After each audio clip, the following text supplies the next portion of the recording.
Hello, and welcome to Scream Scene, the horror movie podcast where we watch every horror movie ever made in chronological order, and then we rank them from best to worst.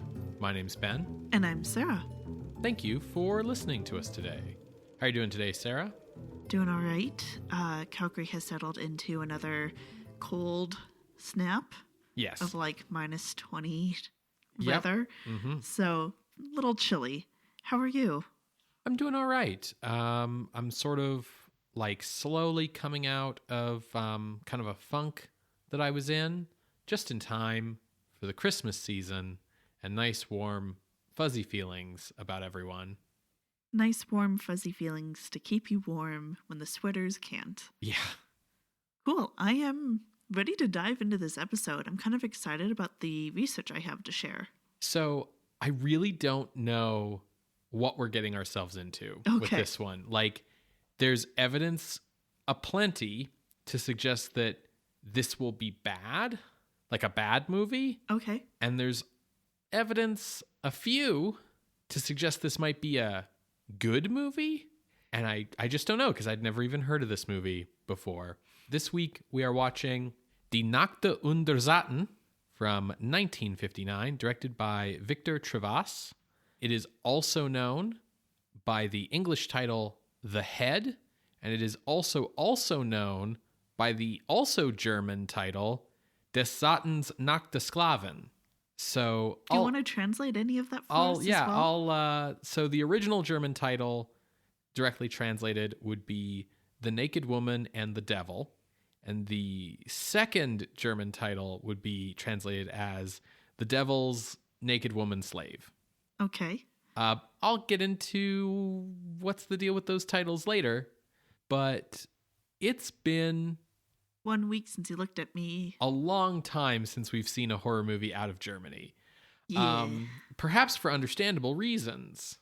In 1952, a new adaptation of Alraune had been produced in Germany that focused more than anything on the melodrama of that story. We watched a silent version of Alraune back in 1928. We judged it was not horror, No. which is why we did not watch the nearly identical sound remake from 1930, and also not this 1952 version. But I bring this 1952 version of Alraune up for the reason that that movie, made in West Germany, we should probably explain West Germany, huh? We'll get there. That movie intentionally downplayed the horror and the sex in that story. The director of the film said, the audience didn't want horror. The war was still deep in their bones. And that made me realize that we haven't seen a horror movie out of Germany since before World War II.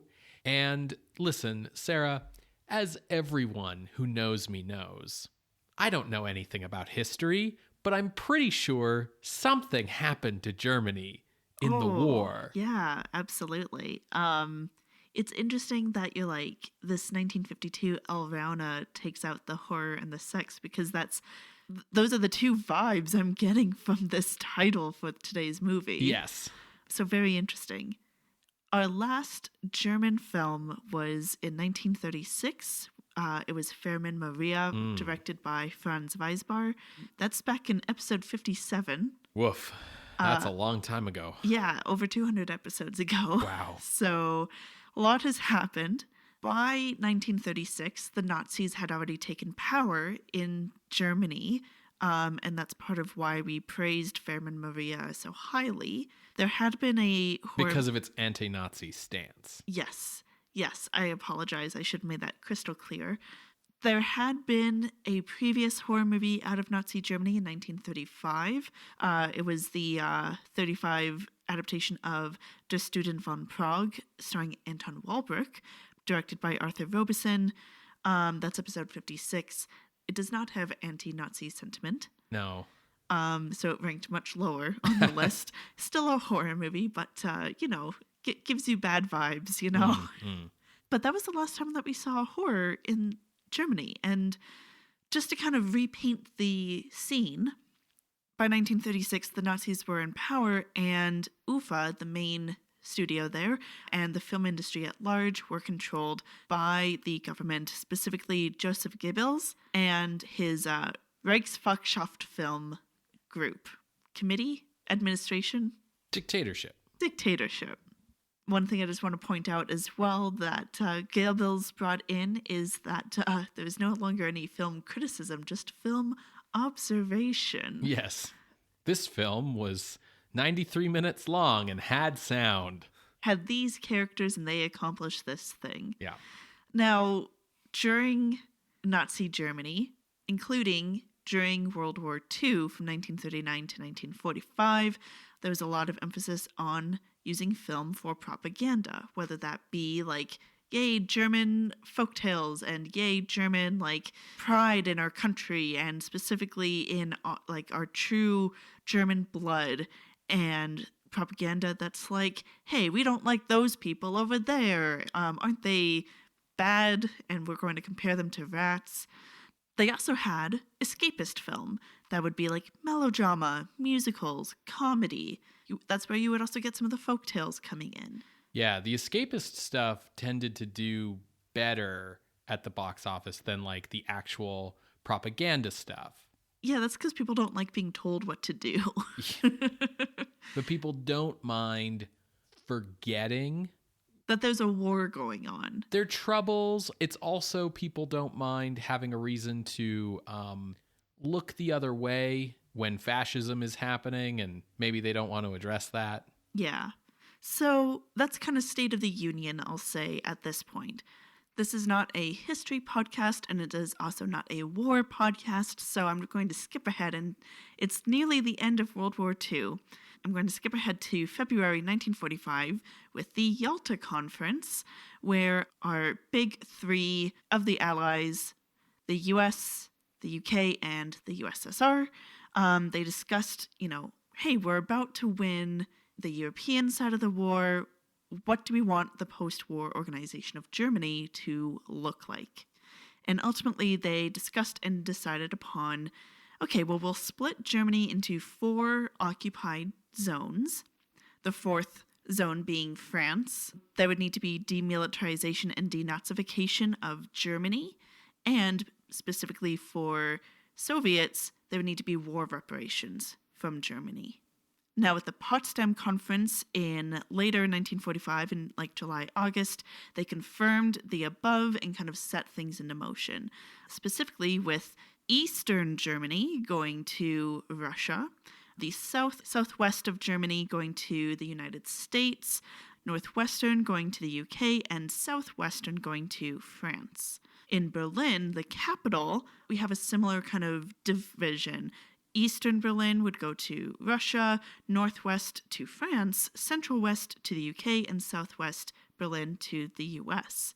Now, point of fact, this is also administration zones, not like we're taking over. This is our land. The idea was these are going to be areas that we will, split the group project work, and I'll tackle this, you tackle that, and we'll come together and it'll be a whole project. It'll be a sovereign nation, but we're all kind of administrating our own areas. Yeah, this isn't a history podcast, but for those of you who use it as a history podcast, it's worth just reminding that, like, Germany as a nation was done. Like, everyone in the government, like, all of the infrastructure, like, it couldn't function as a nation. So the idea of these administrative zones was, like, getting you back up on your feet, Germany. Well, it was also seen as necessary for the denazification, yes, right? Absolutely. Because, yes, like, Hitler committed suicide, so there's no, like, head of state now, but also all the people who lead the different levels of government. Yeah, they're all Nazis. Well, they're all Nazis. They all got to get got. Yeah. They all got to go. Yes.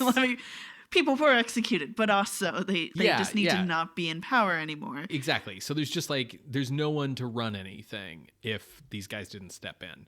So that's why it's not conquering, it's administrating.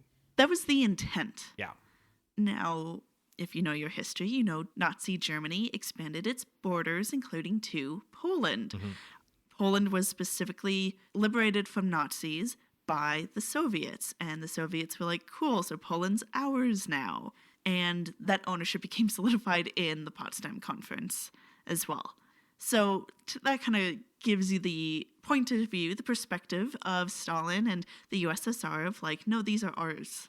This is ours. Yeah, everything we marched through on the way to Berlin, that's ours. Yeah.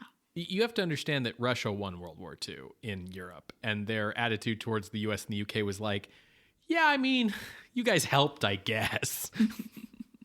So after the war, it's 1946, and kind of leading up into 1949, these administration zones were created. There would be border checks between each, but from my understanding, the western side, you could kind of move freely. You would still need to check at these places, these border checks, but like, it wasn't a huge deal. Eastern Germany, pretty locked down. And as part of the denazification, as we kind of already said, the political structures, the cultural administrations, they all need to be, for lack of a better word, revamped. Let's turn things over. And this is also for like economic associations and groups and such. So people would be removed. They may have gone on trial, either literally with the Nuremberg trials or like a social trial of like, hey, I heard Bob worked with the Nazis. Let's just ostracize him for now. Cancel culture was a real problem in post-war Germany. And in revamping these cultural institutions, this would include Goebbels' Reichswirtschaft.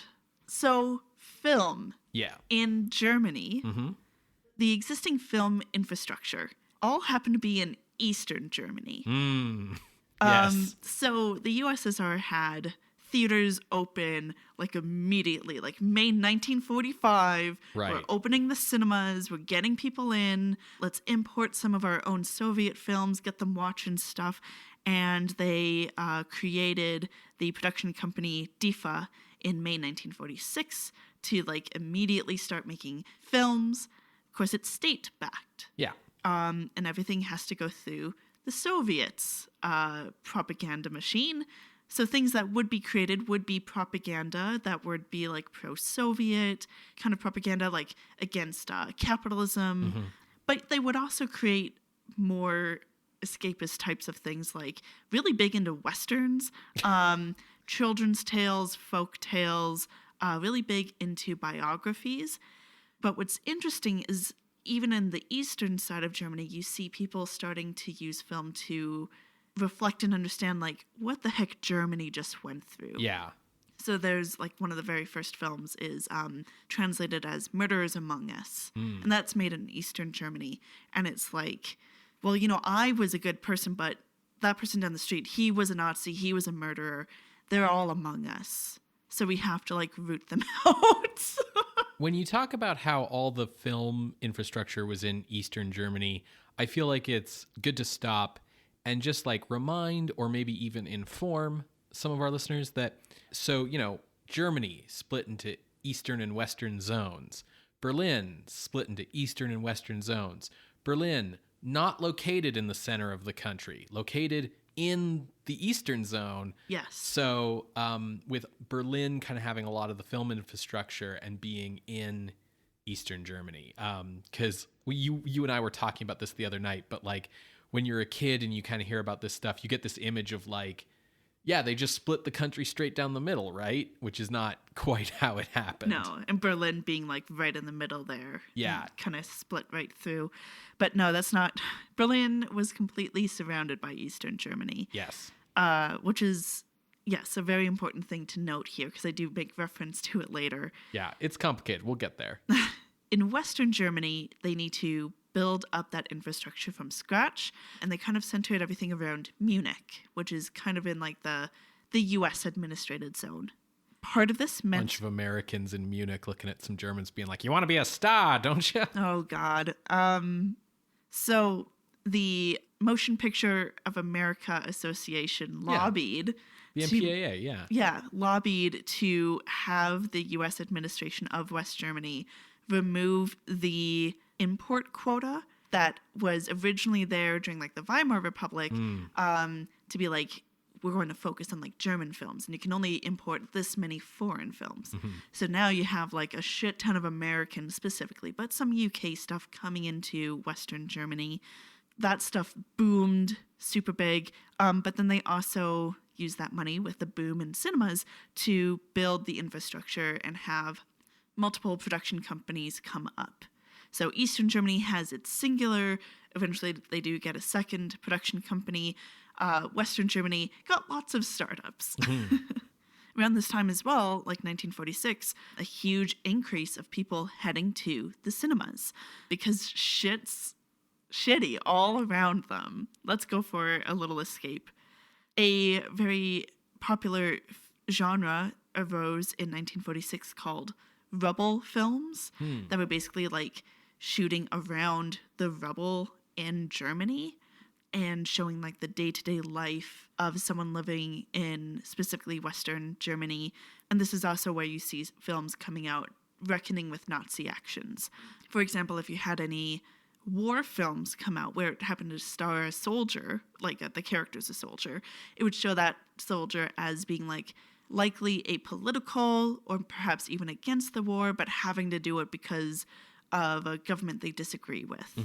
That sort of thing. And like reckoning with like what the country had gone through, but also rewriting what actually happened. Yeah, it was sort of like a little bit of revisionist history so that everyone could live with themselves. Yes.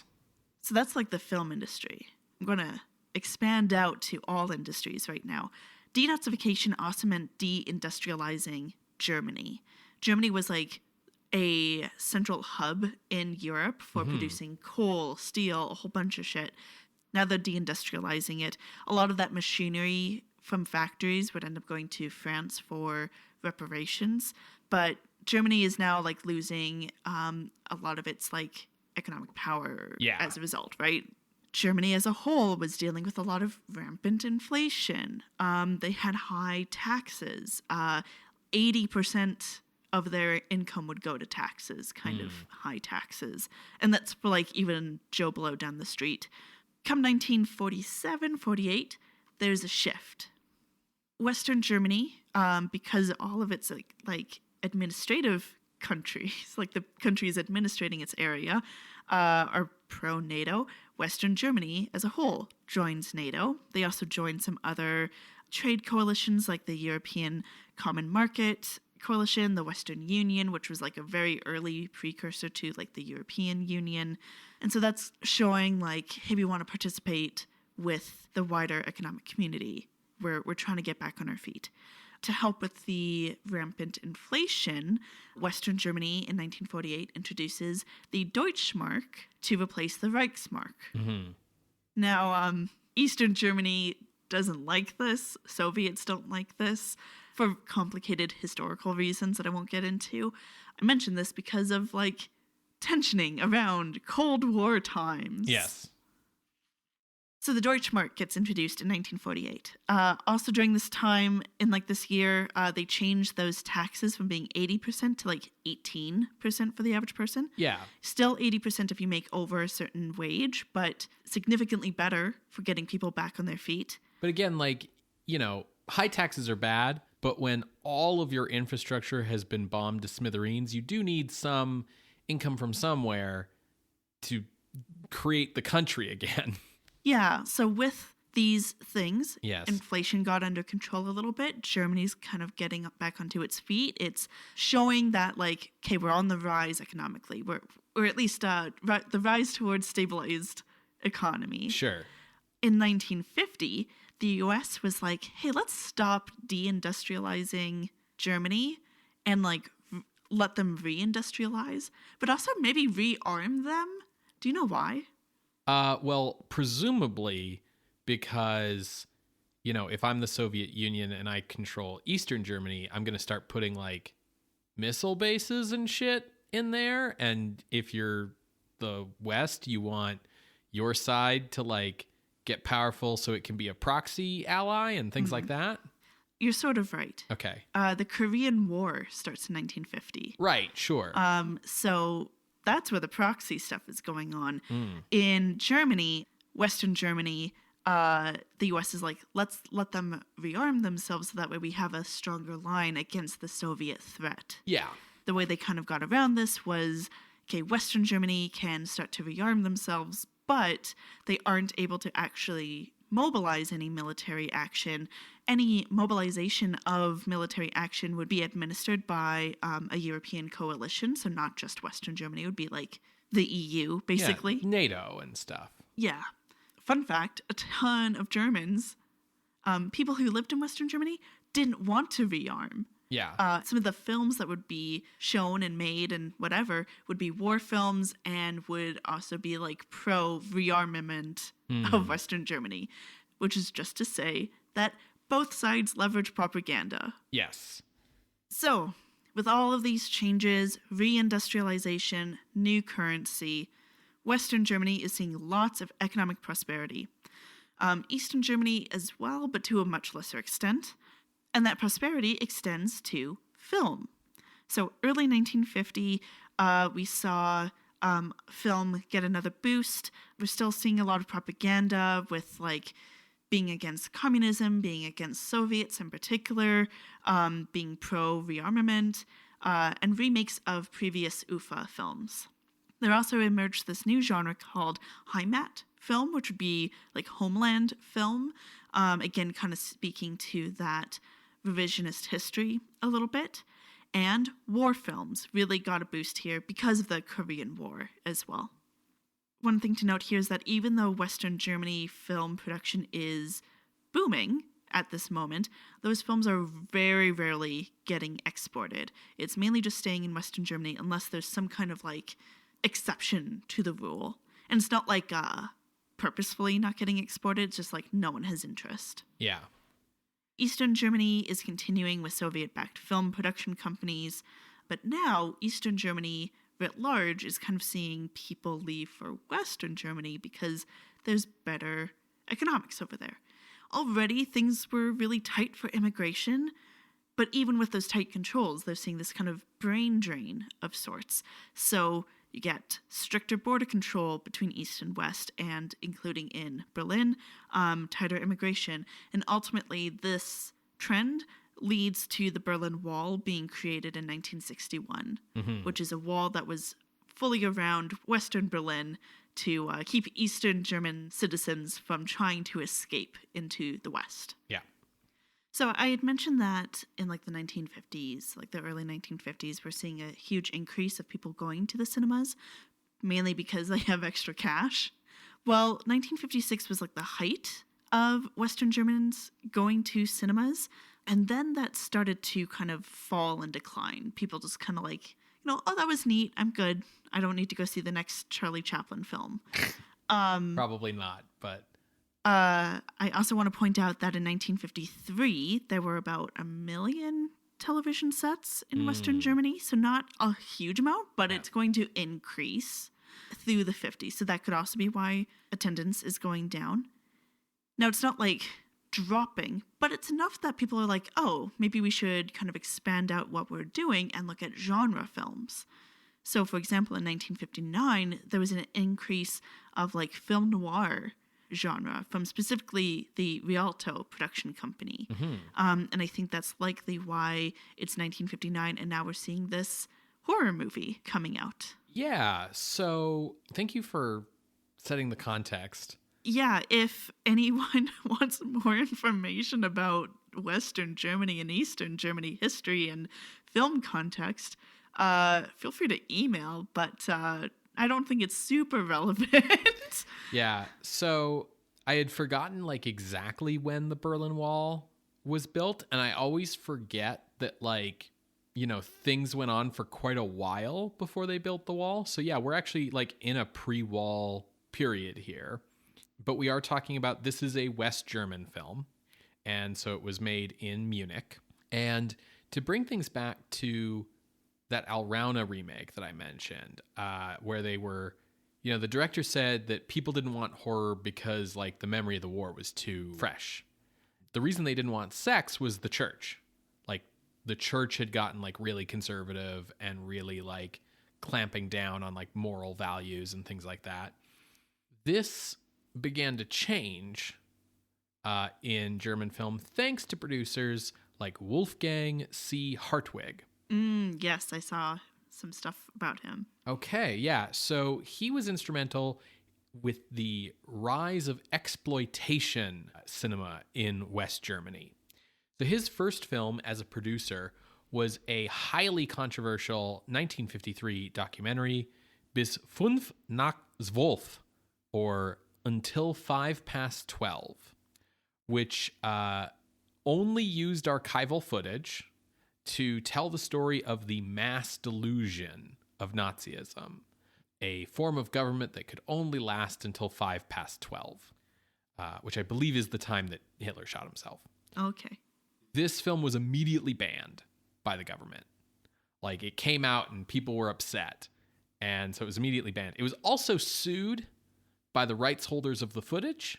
Sure. Now, a lot of this was like newsreel footage and archival footage. It was one of those, like, we'll hear the Nazis like explain themselves in their own words kind of thing. But a lot of the footage was taken from like old Leni Riefenstahl films, like Triumph of the Will. Mm-hmm. And her position was like, that's my movie. You can't just take footage from my movie.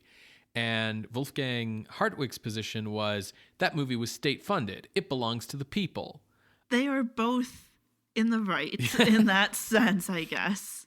So, yeah, very controversial documentary, but it taught Hartwig the age-old adage that no publicity is bad publicity.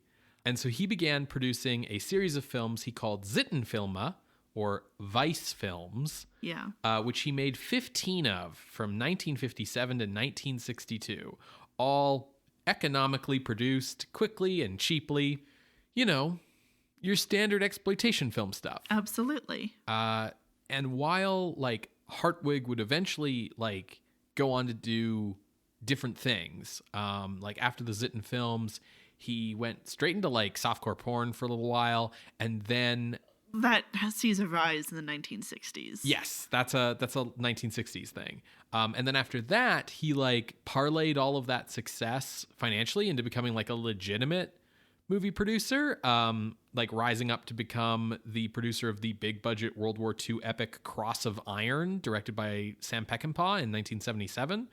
And he lived until like 2015. Like, he did well for himself. Mm-hmm. But it is in the context of his exploitation films that we must understand this episode's movie. Okay. So, with an eye to stirring up controversy, we now can understand sort of why produce a horror film, and also like why title it The Naked Woman. Yes. With Satan. Yes. Why it has this provocative title of Die Nackte unter Satan, which should really be understood as only metaphorically related to the movie's plot. Okay.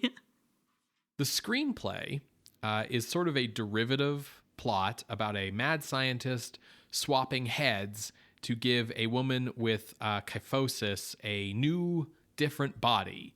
And it was written by Victor Trivas, who also directed the movie. So, you know, cheap.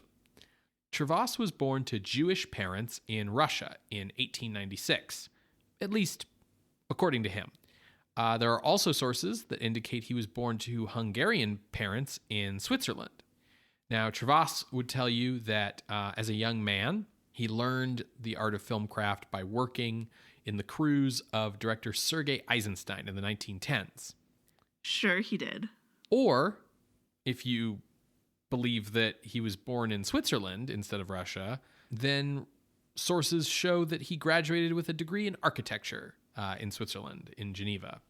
So, you know, who's to say what's real?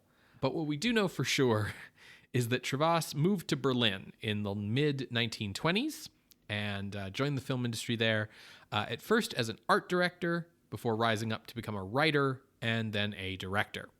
He did a number of feature films in Germany in the 20s and 30s. His 1931 anti-war film Niemandsland was banned by the Nazis in 1940, and so Trivas fled to Paris, and then slightly later in 1940, fled to the United States. In the United States, he worked solely as a writer. He did a bunch of different movies there, including Song of Russia in 1954, a very popular pro-Russia propaganda movie that suddenly just never got shown again in the United States after the end of World War II. And he also wrote The Stranger for Orson Welles in 1946, for which he was nominated for an Academy Award. That's a very good movie. Very good movie. Trivas returned to Germany in 1959, and this was his first film back. He would work on a few other low-budget productions after this before retiring, and he passed away in 1970. The film's cinematography is by Jörg Krause, whose career in film stretches back like as far as Trivas, like back to the 1920s. He worked regularly in Germany on German films throughout the 30s, 40s, 50s, and 60s, and he is best known in the West as the cinematographer of Stanley Kubrick's Paths of Glory, which was shot in Munich. Now, in bringing up Jörg Krause, I have to bring up a reality of watching this movie, which is that there's like a non-zero chance that people who worked on this movie were Nazis. Denazification could not go as far as some people wanted it to. In the immediate post-war era, it was like, cool, let's get rid of everyone who was a Nazi. That ended up being like, so 10% of the German population were card-carrying members, let alone people who like supported the supported cause. it and all of that. Well, and then the issue became like, what is a Nazi? Like, where do you draw the line? Because, for example, in the film industry, there was sort of this attitude of like, well, the film industry was controlled by the Nazis. It was, Goebbels' propaganda machine. So, like, obviously, if you fled Germany and went and worked in other countries during the war, we'll invite you back, Fritz Lang, come on home. But if you stayed in Germany during the war, well, then either you were a Nazi or you were someone who didn't mind working for Nazis and taking Nazi money to make Nazi-backed films, which means you were a collaborator. So you're still a Nazi. And it became this very difficult thing of like people being like, well, but I needed work. Like I needed food. I needed to put food on the table. Like, what was I supposed to do? And a lot of like hemming and hawing and like, how do you draw the line? And like, also the problem started to become like, well, if we really want to get rid of all the Nazis, like we're kind of all Nazi. Like we all were here in the country, right? And so denazification kind of backed off after a while and started turning a blind eye to things because it became kind of clear that like we wouldn't have enough people left over. Yeah, it tended to just focus on like heads of administration, maybe the subordinates, maybe. Yeah. But by and large, definitely not as far as some people would like. But it definitely is a complicated issue, and where one person feels would not be the same. Yeah. If you want to learn more about the gray lines about that, Deep Space Nine is a great example of really like dealing with those ideas and where that line is. And so I'll just kind of say that like, the other part of it, I think, too, was like heads of administration, people who did war crimes, and also like, just like today's kind of like who gets canceled and who doesn't. It was like, who do we want to make a big stink about? Who's a celebrity that nobody likes anyway? Like that kind of stuff. Very political. So yeah, all of which is to say that like, I'm sorry, but I can't give you like an accounting of who made this movie, maybe a Nazi or not. People like Jörg Krause, who like worked regularly and didn't leave the country, were the kind of people who, were under suspicion and stuff. But didn't like Paul Wegener stay and he like helped people escape and like helped shelter Jewish people and stuff? So there was a lot of like, but then there was a lot of people who were like, oh yeah, I was totally a Schindler kind of guy, sort of like rewriting their own history. Yeah. All of which is to say like, yeah, can't make an omelet without breaking some eggs, I guess. The other problem too is guys like Jörg Krause, who'd been around since the 1920s. It's like, we need that experience to get the country back on its feet. Yeah, it's a complicated issue. So, if you're going to watch this movie along with us, just know that like some of the people who made this movie might have been Nazis. We don't know. Hard to say. Moving on to the cast. The villainous mad scientist of the piece is played by Horst Frank, who was born in 1929 and acted in over 100 movies between 1959 between 1955 and his death in 1999. Wow. Yeah, so he had like blonde hair and blue eyes, and that marked him as a villain in post-war German films, particularly like brutal psychopaths without senses of conscience or morality. Huh. Yeah, he had like a whole career that was basically made out of being like villains and heavies. The same year he appeared in this film, he appeared in Stalingrad, Hunde, wollt ihr ewig leben? Or Dogs, do you want to live forever? Yes, that was a title that came up as being like, this is a really big deal movie. Yeah. So that was fairly early in his career. This is fairly early in his career, but like this is a dude who like into the 90s would still appear as like the bad guy on like cop shows and things like that. The role of the good mad scientist is played... So maybe just like a little perturbed. Right. Not just mad. Is played by Swiss-French actor Michel Simon. And he was born in 1895, and he worked his way up from circus performer to respected stage actor to film star over the course of the 1910s, 20s, and 30s. He appeared in numerous films from high-profile directors throughout his career, but in 1954, he suffered an unfortunate accident when some makeup was used on him that had tainted dye that was toxic. And the result was that the left-hand side of his body and face became partially paralyzed. Oh my God. Yeah. He worked less frequently after that, and he took the role in this movie because he believed that a low-budget German horror picture from West Germany would not get wide distribution, as you were just explaining. And so like he needed the money and no one's going to see this anyways, and he took the role. He was, however, proven wrong when Die Nackte Unterzaten was a hit, and it was picked up for release in Europe, North America, and even then like re-release in West Germany a few years later. So, you know, so hopefully he's raking in those royalties. I guess. Despite the disability, Simon continued to act until his death in 1975. Just like, you know, he was only appearing in 5 films a year instead of 20. Yeah. So, Die Nackte Unterzaten was released on July 24th, 1959 in Germany. It would be released in the United States under the more accurate, if less provocative title, The Head, on October 11th, 1961. It was then later re-released in West Germany under the even less accurate and even more provocative title Des Satans Nackte Sklaven, or The Devil's Naked Woman Slave.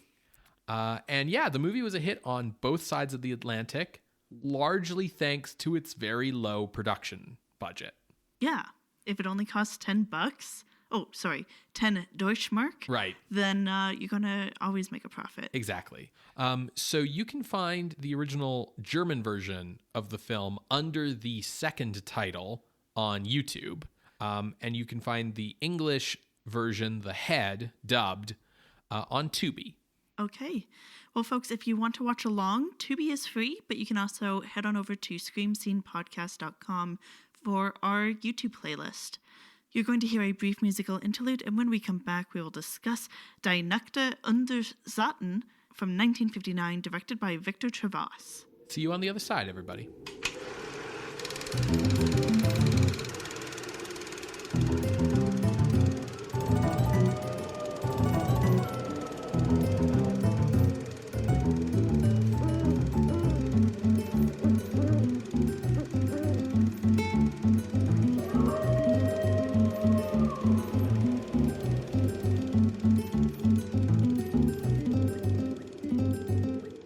Welcome back to Scream Scene. We just finished watching Die Nackte Unterzaten from 1959, directed by Victor Trivas.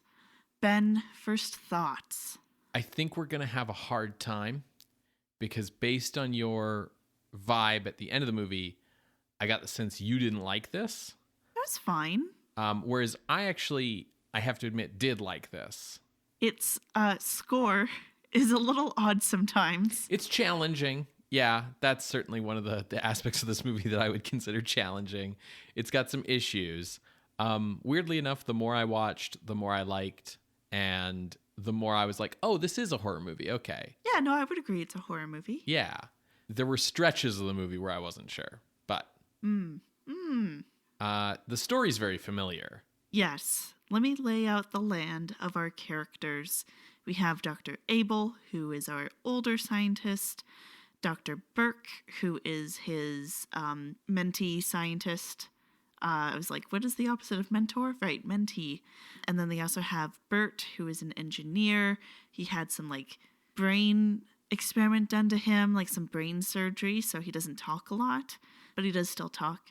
Dr. Ood, who is our young Aryan scientist. Yeah, he graduated from Slytherin. Yes. We have Irena, who is Burke's cousin and is a nurse / maybe a nun. There are like a lot of nun-run hospitals. So she's a nun nurse. Yeah. We got none more nurses. And she has a hunched back. And then we have Lily, who is a burlesque dancer, and Paul, who is Lily's love interest and an artist. I know that that's like a long list of characters, but it'll all make sense shortly. So that'll get whittled down. So we see Dr. Ood arrive to Dr. Abel's, and rather, he arrives and then spies before making his presence known. And so as he spies and overhears, he sees Irena.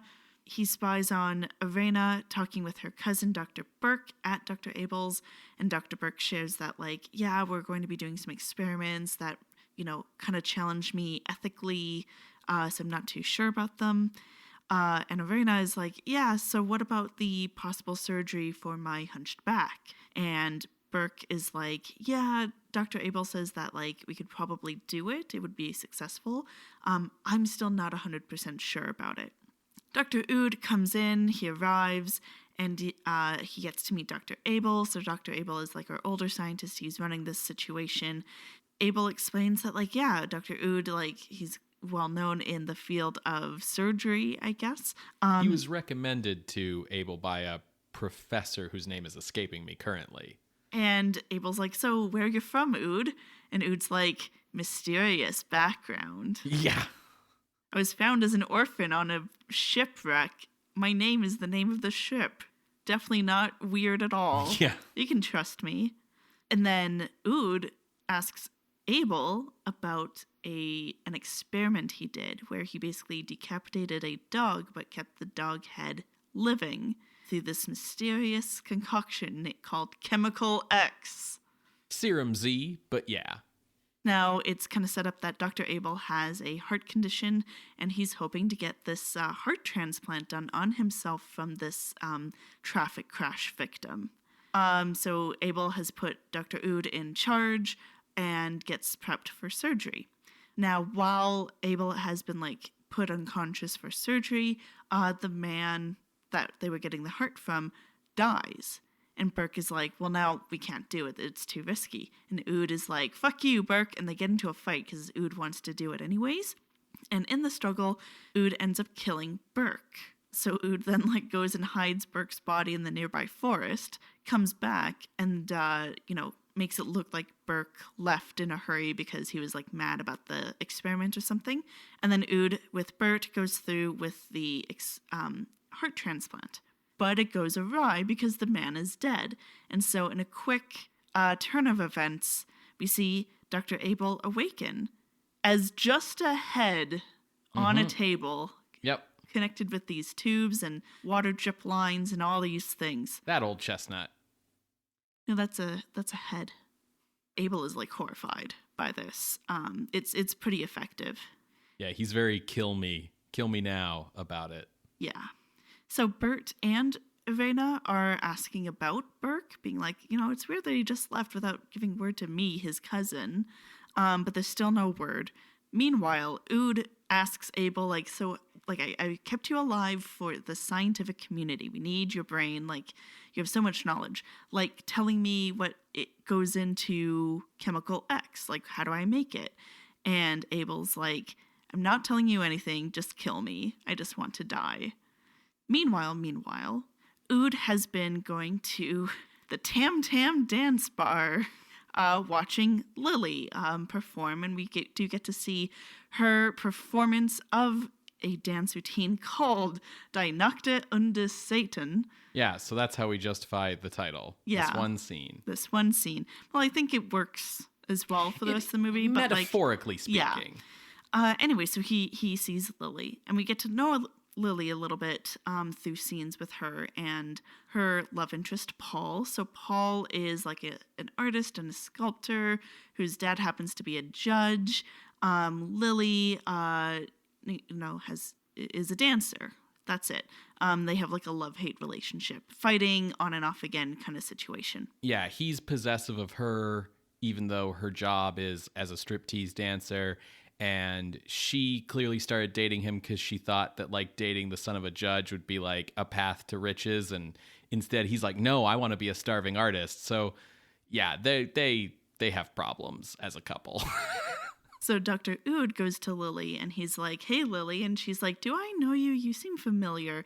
And turns out they have a history, namely that Lily's real name is Stella.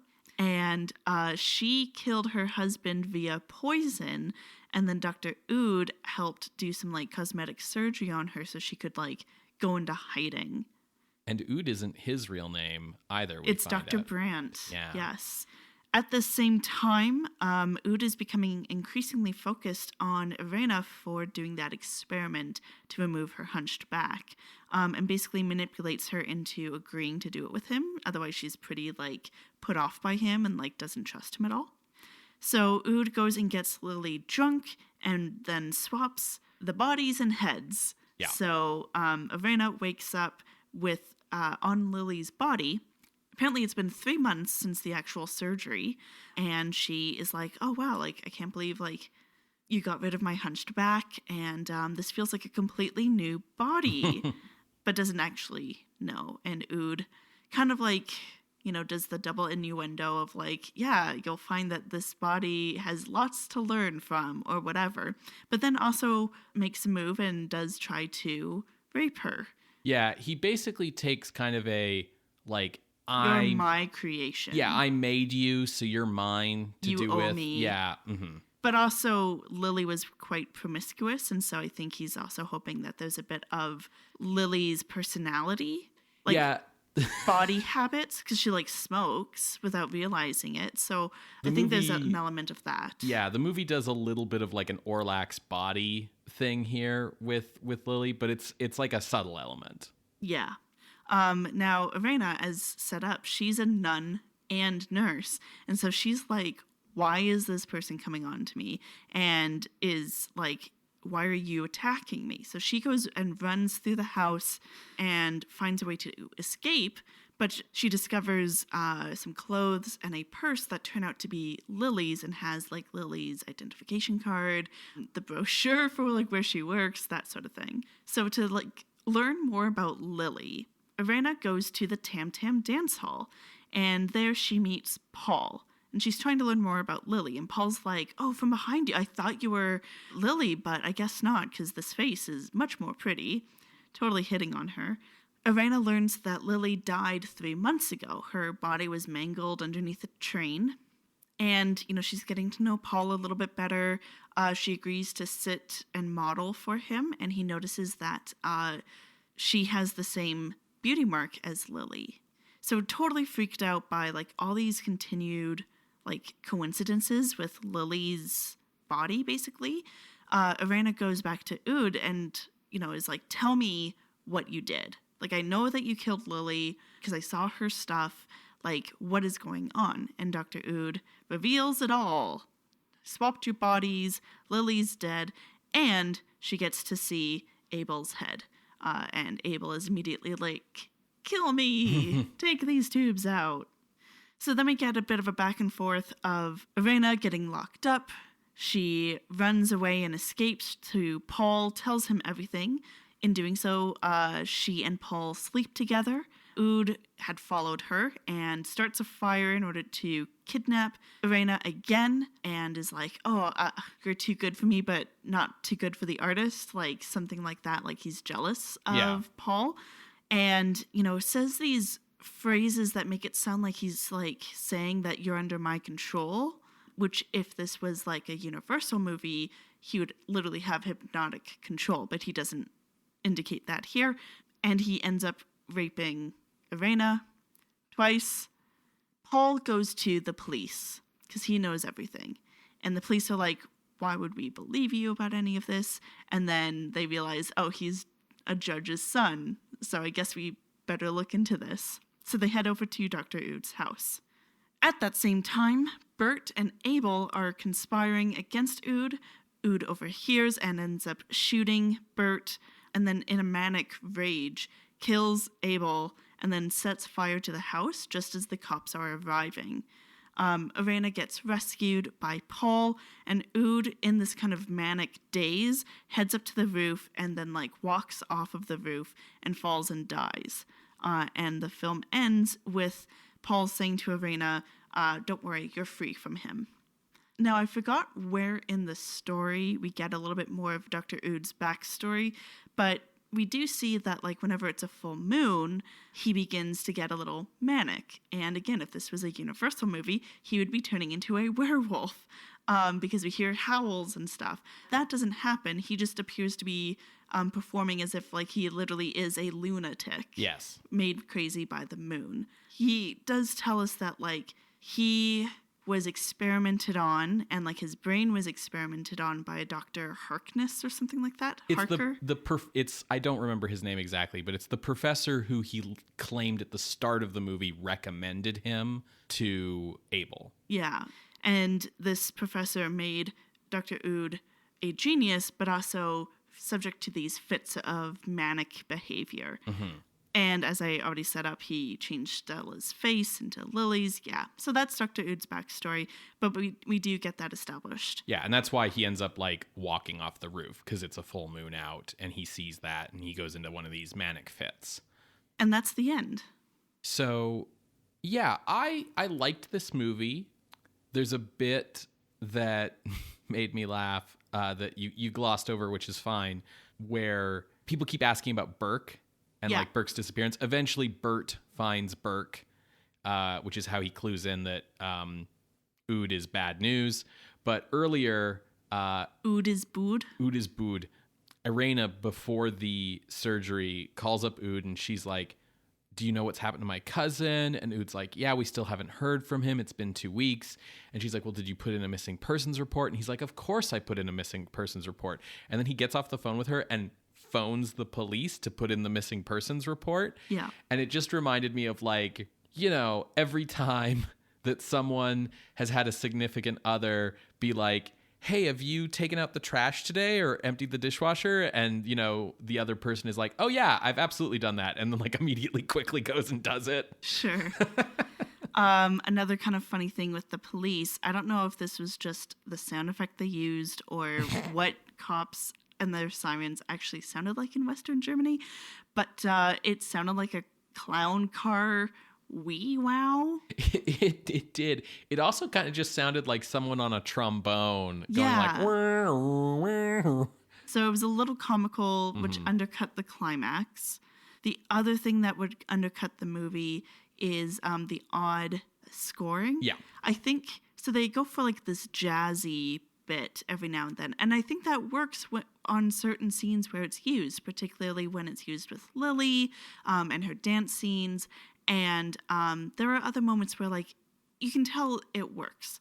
But there are other moments where it's this is supposed to be tension, and instead you're making it sound like a film noir, jazzy kind of vibe. I think if you're trying to get an idea of this score, it's very film noir. It's very crime drama. It's kind of has 2 modes. It's got a syncopated kind of we're in a chase scene mode, and it's got a sexy babe just walked in the room kind of mode.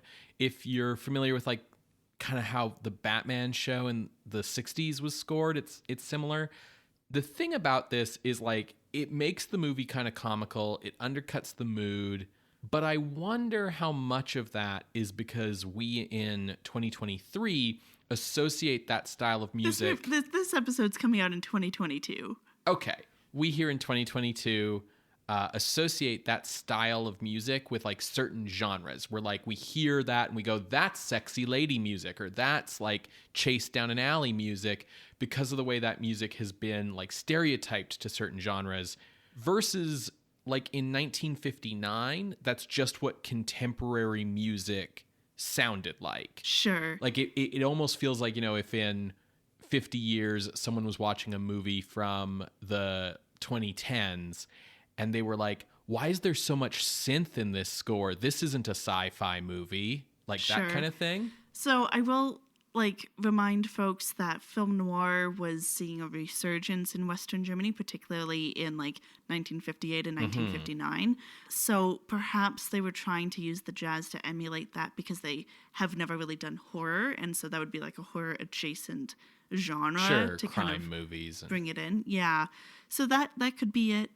So in my notes, I have pacing written down, but I don't know if that's pacing because of the film's editing or pacing because the script is trying to do too much. So I didn't have a pacing problem with this movie. This movie felt fine to me. You came out of the movie being like, that movie was 3 hours long. And yeah, it felt so long. That's usually like a cue to me that you didn't like it. Because that usually means that you were sitting there being like, oh, when is this going to be over? And for me, this movie felt very much like very 90 minutes. It felt even shorter, maybe like an hour of television.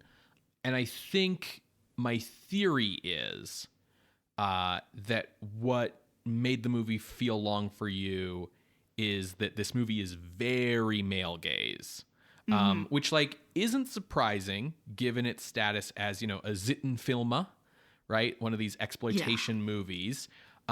It's also like a little bit more than what we're used to. Like we talked about. Yeah, we see a lady's belly button. We'd never see that in America. But even like there's, the striptease scenes, which to be honest, we've seen similar stuff by this point in Horrors from the Black Museum, right? Had some of that kind of action going on. What felt newer to me was stuff where Irena's blouse is undone practically to her belly button, and she's breathing heavily, and you see her breasts heaving and stuff, and lit so that you can see them and so on. So it feels like a little bit more than we're used to, presumably because we're in Europe, I guess, and the Oh no, they were absolutely pushing. Yeah.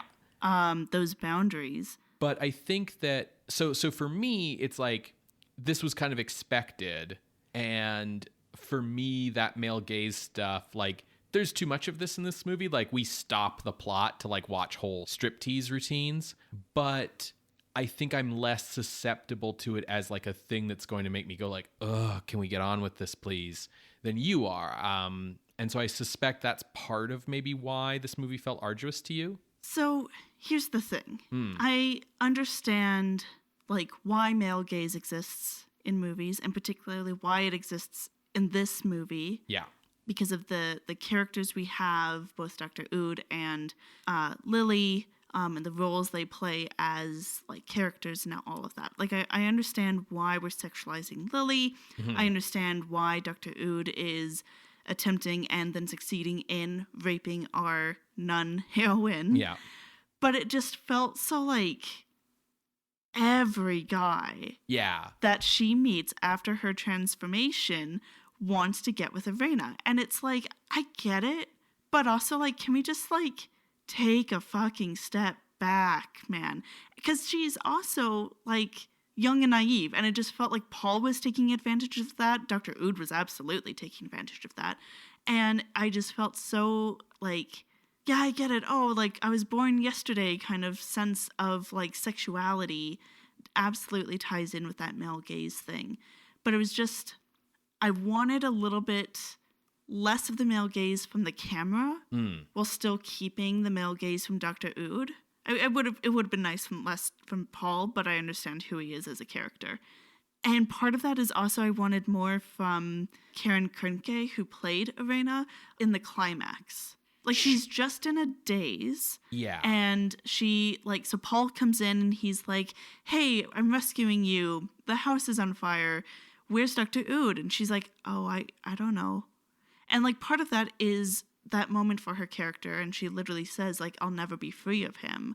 Like, I'll never be able to escape him. But it just felt so, like, I don't understand. There wasn't enough from her or that the movie allowed for her to portray of turning into that kind of abused victim and under his control. So I agree with parts of what you're saying. I think the use of sexuality in this movie is one of its strengths and one of its weaknesses. Yeah. And I think that sometimes it's like undercutting what it's trying to do while it's also, I think, doing really interesting things. One of the things I liked about this movie on a broad level is that, like, we've seen this plot before, right? We've seen the, hunchbacked assistant who's a woman who just wants to be beautiful and blah, blah, blah. And we've been kind of talking up the misogyny in this movie and, talking about there's rape scenes and stuff. I will say that, like, the sexual assaults in this movie are very... Cut to black, we come back, and they're, like, smoking in bed, but we don't actually see any... Well, and even, like, the way it's forced, it's very, by modern standards, gentle is the word I'll use. It's very, like... it's not very violent, is, I guess, what I'll say. It's not very intense. It still, I think, could be triggering for people who've been through experiences like that, but it's not, like... We're not doing torture porn shit here. What is, I think, even more prevalent in this movie and might be even more difficult for certain audiences is this is an extremely ableist movie. Yes. Everything about Irena's whole plot is, your body is useless and you're going to have a normal body. It's not just like you're going to have this idealized sexy body, which is what she gets, but it's like, this is a normal body.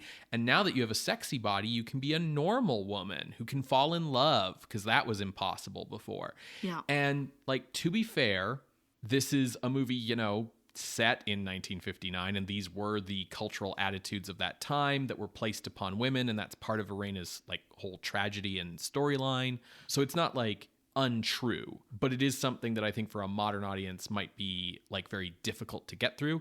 It's something that we saw in those old 1940s Universal movies as well, but it was kind of downplayed, and it was downplayed there in the same way that a lot of other things in these stories were downplayed.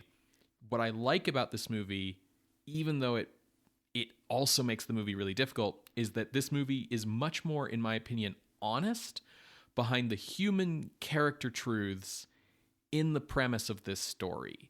Like, this movie is treating its characters as people with psychology rather than just, like, motivations. So we have this idea of the severed head that gets kept alive, right? And in a lot of the movies we've seen that before, the person who has the severed head is like an egomaniac who's like, you must keep me alive after dead. I'm Nostradamus, or I'm the billionaire dude, or whatever. And, like, you have to keep me alive. And I find it much more psychologically believable that you'd be like, no, this sucks. Yeah, I did really like that shift. And I do have to say that, like, Horst Frank as Dr. Ood was very good. Yeah, he leans into it really hard. Absolutely. If you've ever wanted to see, like, German Tom Felton as, like, a crazy super genius evil scientist, this is the movie for you. But, like, he delivers on the cold cruelty, the arrogant entitlement, the manic ravings, the whole thing. Like, he is playing the role to the hilt. So, I liked seeing that believable characterization.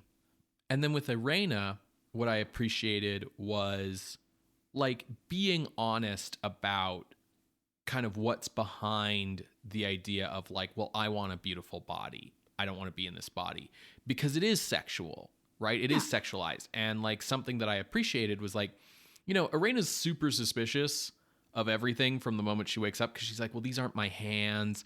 And, Ood's kind of gaslighting her with, like, well, I did a ton of other surgeries to do other shit for reasons. And so she's put off by it, and, like, he tries to sexually assault her, and she, runs away, and she's scared. But then she gets home and she looks at herself in the mirror, and there's a whole scene of her just being like, oh, damn, like, fuck, I'm sexy, and kind of just reveling in that.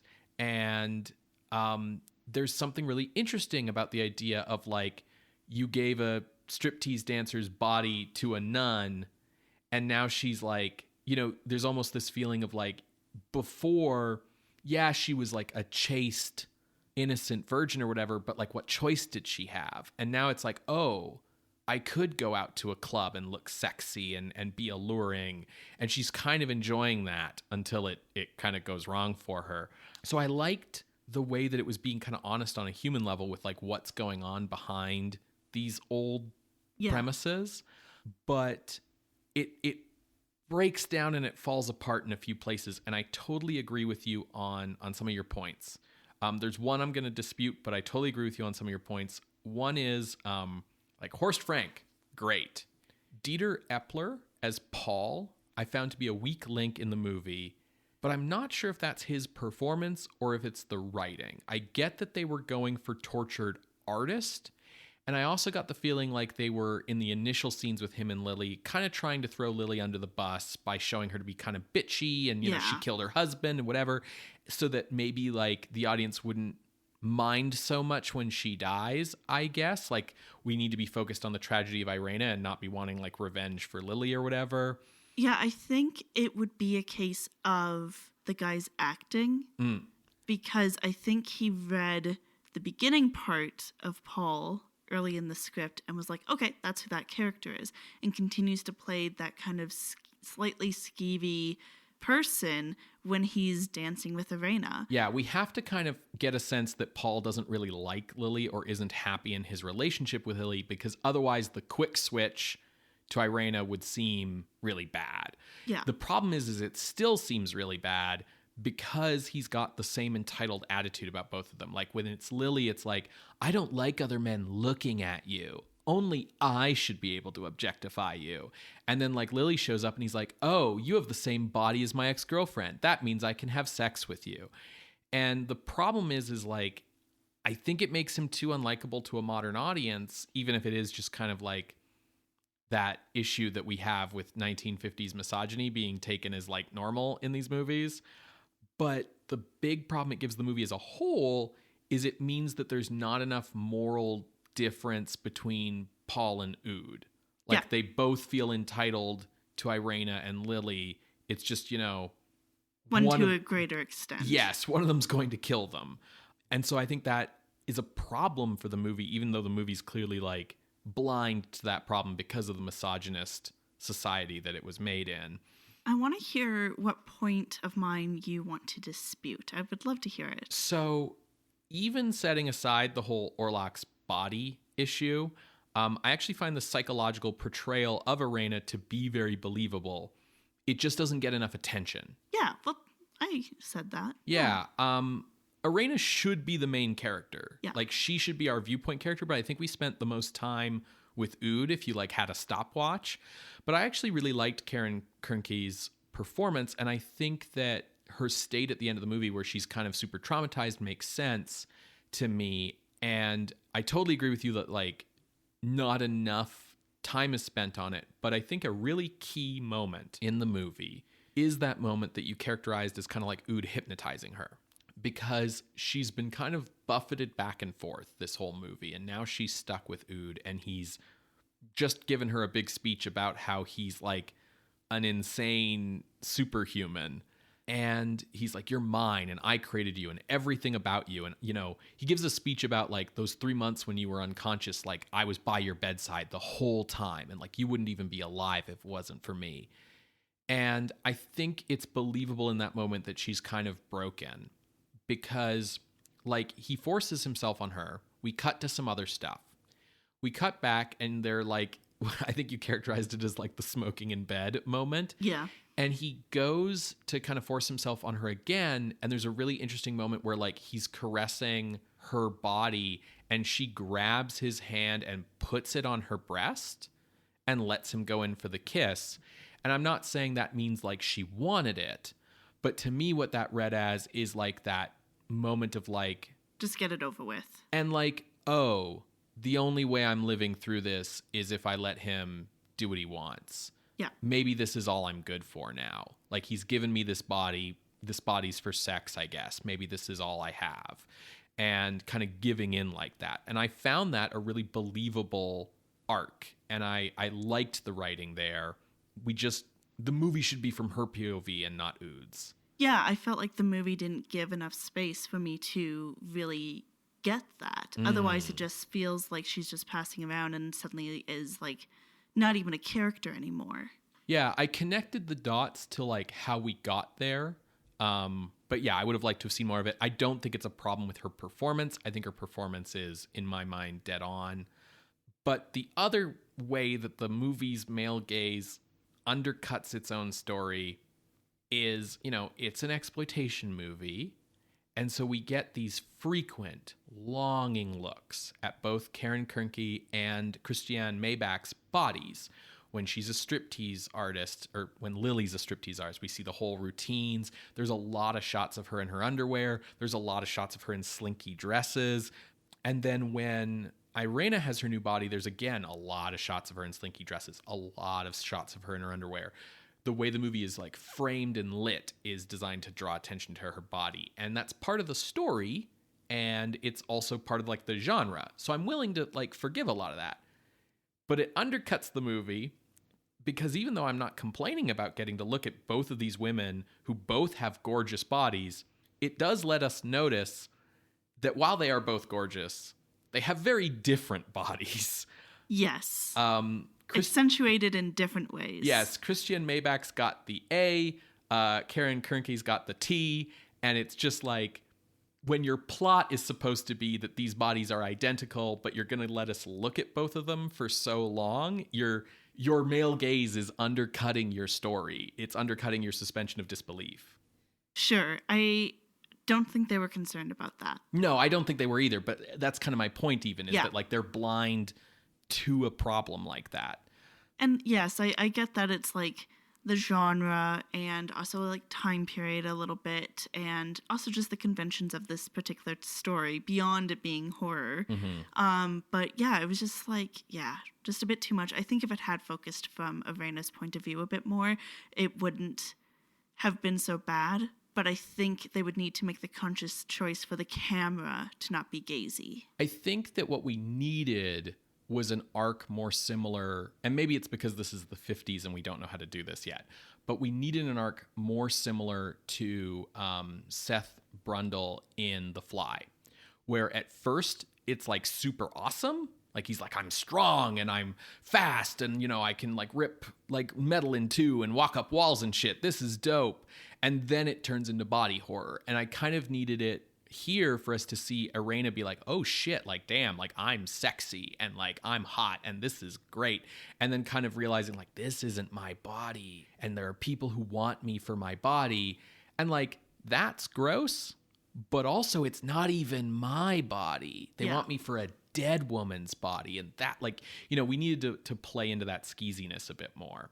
Before we go into ranking, I do want to quickly shout out some stuff that I did like about this movie that contributed to my high opinion of it, which is that, for a exploitation movie with a low budget, and I know what these kind of movies look like when they come out of the States, production design and lighting and camera movement is really effective in this film. Yes. It really shows kind of how the director and the cinematographer's careers harken back to the 1920s. Yeah, and I think you can also see where some of these folks go in the future, like in the case of the producer doing softcore porn later, but also the route for the guy who plays Dr. Ood. Like, it absolutely makes sense for that. Yeah. So I did really like this movie from like a filmmaking perspective. Well, let's move on to ranking. Okay. So I suspect I'm going to be higher than you. I've got... My range is about 20 movies or so. Mine's like 14, so why don't I go first? Okay. I was thinking about Horst Frank's performance as Dr. Ood, and I really did like it. And I was thinking about, okay, what performance felt comparable in terms of like how much it like held up the movie as well. the other parts of this movie are also very good, so it wasn't like the only thing propping it up. But I was just thinking, like, what else was like similar in other films? And my eyes were drawn to Captive Wild Woman at number 151. Oh, sure. Because of John Carradine. And we originally ranked Captive Wild Woman, the very first Paula Dupree movie, very high as a result of John Carradine, and then reconsidered and moved it down. So I was like, okay, this feels like a good floor, because everything else about NACKTE is much better than Captive Wild Woman. Yeah, the parts that Horst Frank aren't in are not stock footage from a different movie. Yes. Yeah. Looking up, and actually last week's movie, The Killer Shrews, is at 140. But I felt like the making of this movie, the performances were better, so I continued looking up. And then I came to 137, Phantom of the Rue Morgue from 1954. That movie has, you know, a similar thing about a guy feeling ownership over women, and then he uses his orangutan to go kill them. Right. But it also had like a lot of gore, and it had, you know, the color to help with the shock of that. But I felt like that was a good ceiling for me, because that movie had misogyny, but it wasn't undercut by it, despite it also being like an adaptation of this really weird story. Got it. So that's my range, 137 to 151. Okay. So I am looking higher than you. I was looking at other German movies on the list and trying to kind of balance from there. And what I ended up kind of taking for a starting point was Orlok's Honda at 123. That makes sense. And what I liked about this movie is like there's this implication that maybe Irena now kind of wants to smoke and dance and fuck because she's got Lily's body. But it's also just as psychologically believable that, like, if you woke up one day with a sexy body, you'd be like, oh, damn, maybe I could, like, go out and do these things that I could never do before. And it have nothing to do with, like, the body's controlling you or whatever. Whereas, like, Orlok's Honda basically is, like, 70 minutes of Conrad Veidt looking at his hands in a very big room and going, my hands! And then, like, 20 minutes of the most complicated conspiracy you've ever heard of. So I kind of thought this was better, just from like a writing and storytelling standpoint, even if like the mood is kind of challenged by the score. So I started looking up from there, and my eyes were drawn to The Undead at 113, which is right above Monster of Piedras Blancas. I felt like this was better than Monster of Piedras Blancas, which, you know, is also a very low budget effort, but I think this overcomes its low budget better. So I made that my floor. I thought, you know, I could see an argument that The Undead is better than this because it's more creative. And then it was like, okay, well, where's my ceiling? What's definitely better than this? So I looked up and I spotted Der Student von Prague from 1926 at 91, which is like the really expressionist version of Student of Prague. And I was like, that's definitely better than this. So my range ended up being 92 to 114. But if we look in between your range and mine, so the midpoint with our ranges is 125, Invisible Ghost, which is also right above Strangler of the Swamp, which is Frank Vispar's remake of Fairman Maria that is not as good because it is completely divorced out of the context that made Fairman Maria good. Yeah, I have to say that NACKTE is better than those movies. And actually, I was thinking about Orlok's Honda, and the points you made sense as well. So your floor was 114. I'm willing to consider like your range here because I feel like it does make sense, especially looking at what else is here, like Night Monster, Fall of the House of Usher. The Undead is like chick goes back in time. Yeah, and there's like, the devil, witch. and they have the interpretive dance. Yeah, I think definitely more creative, but is it of a whole? You know, everything in NACKTE is on brand. Its brand is horror and sex, but it is on brand. For sure. Let's say above The Undead and below Phantom of the Convent, then. What do you think? I really like that because El Fantasma del Convento has like that really spooky vibe. It's very focused of being like this one night, whereas this is like, I'm not quite sure when or where we are. There was a scene at one point where Paul is like, yeah, earlier tonight he did this thing.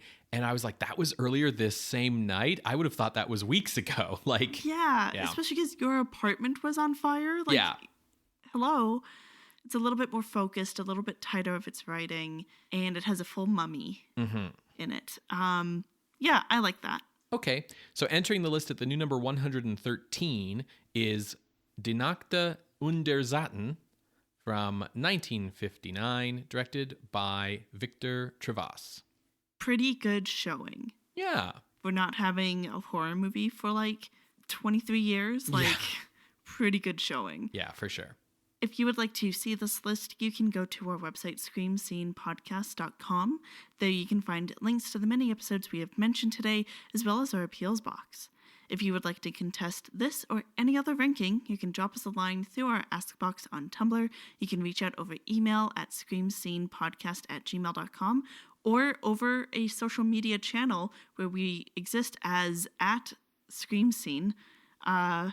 What's our hive? Scream Scene. Okay, it's just at Scream Scene? Yeah, I managed to snag it. Nice. On Twitter, we're at _Scream Scene. Gotcha. Scream Scene updates every Wednesday on Apple Podcasts, Google Podcasts, SoundCloud, and Spotify. If you would like to leave the show a rating or review on one of those services, we would really appreciate it. We also just appreciate you sharing the show with your friends through one of those aforementioned social media channels, or you can cut those out of your life altogether and just tell people about us the normal way by talking to them. If you really like what we do and want to help us out a lot, we would really appreciate it if you considered financially supporting the show. If you go to patreon.com/screamscenepodcast, you can sign up to become a patron of the night for as little as $1 a month. Patrons at the $5 and $10 levels get access to regular bonus content, and patrons of all levels get to vote on our monthly horror-adjacent bonus episode, what movie we're going to do for that episode. This month's episode is going to be The Nightmare Before Christmas. Will that episode come out before Christmas? Magic 8 Ball says... Well, here's the thing. It will always be before a Christmas. True. That's very true, Sarah. I like where your head's at. But if you want to vote in... My head is here on the table, yes. disembodied. If you want to vote in January's poll, sign up to become a patron at patreon.com/screamscenepodcast. The theme is New Year, New Me, and currently it looks like Death Becomes Her is winning. Yes. So what are we watching next week, Ben? Next week, Sarah, we have our third William Castle film, starring Vincent Price. It's The Tingler. Ooh. I've always been very curious about this movie. Yeah, it's going to be fun. We won't be able to experience it as it is meant to be experienced, of course, but... that would require shipping in special equipment. Yes. But it should be a good time, creatures of the night. All right, well, we will see you then. Bye. Bye.